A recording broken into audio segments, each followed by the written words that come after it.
പുലി പിടിയിലായതോടെ തമിഴ്നാട് പന്തല്ലൂരിൽ ഭീതി താൽക്കാലികമായി ഒഴിഞ്ഞു. രണ്ടാഴ്ചക്കിടെ 2 പേരാണ് പുലിയുടെ ആക്രമണത്തിൽ ഇവിടെ കൊല്ലപ്പെട്ടത്. കൺമുന്നിൽ നിന്ന് സ്വന്തം കുഞ്ഞിനെ പുലി മരണത്തിലേക്ക് വലിച്ചു കൊണ്ടുപോയതിന്റെ ഞെട്ടലിൽ നിന്ന് അമ്മ മിലന്തി ദേവി ഇനി മുക്തയായിട്ടില്ല.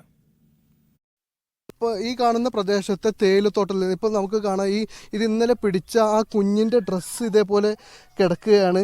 ഈ കുഞ്ഞുടുപ്പിട്ട് അമ്മയുടെ വിരലിൽ തൂങ്ങി തുള്ളിച്ചാടി നടന്ന 3.5 വയസ്സുകാരിയാണ് ഇന്നലെ പുലിയുടെ ആക്രമണത്തിനിരയായത്.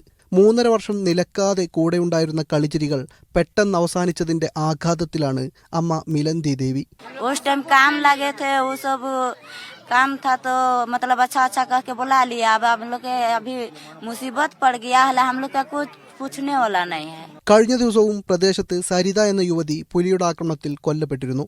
2 ആഴ്ചക്കിടെ 6 പേർ പുലിയുടെ ആക്രമണത്തിനിരയാവുകയും 2 പേർ കൊല്ലപ്പെടുകയും ചെയ്തതോടെ ആരംഭിച്ച പ്രതിഷേധവും ഭീതിയും പക്ഷേ പുലിയെ പിടിച്ചെങ്കിലും പൂർണ്ണമായി അകന്നിട്ടില്ല. ഇന്നലെ വന്നിട്ട് ക്യാമറ വെച്ചിട്ട് എടുക്കുമ്പോൾ 2 കാണിച്ച് ഇപ്പൊ 1 പിടിച്ചിട്ടുള്ളൂ. ഇനി 1 ഉള്ളതൊക്കെ ഉത്തരവാദം എന്താച്ചാ പിന്നെ പോരാട്ടം കൈവിടും അവർ. നമ്മൾ കണ്ടിട്ടില്ല പുല്ലിനെ, ഇത് ടൈഗറാണ്, ആ സാധനം പിടിച്ചിട്ടില്ല അവര്. നാൻസി എന്ന 3.5 വയസ്സുകാരിയുടെ മരണം ഇത്തരത്തിലുള്ള അവസാനത്തേതാകണമെന്നും ജനങ്ങളുടെ ജീവനും സ്വത്തിനും സുരക്ഷയൊരുക്കാൻ ശാശ്വത സംവിധാനങ്ങളുണ്ടാകണമെന്നുമാണ് ഇവർ ആവശ്യപ്പെടുന്നത്. തമിഴ്നാട്ടിലെ പന്തല്ലൂരിൽ നിന്ന് ടി അനീസ് അലി, മീഡിയ 1.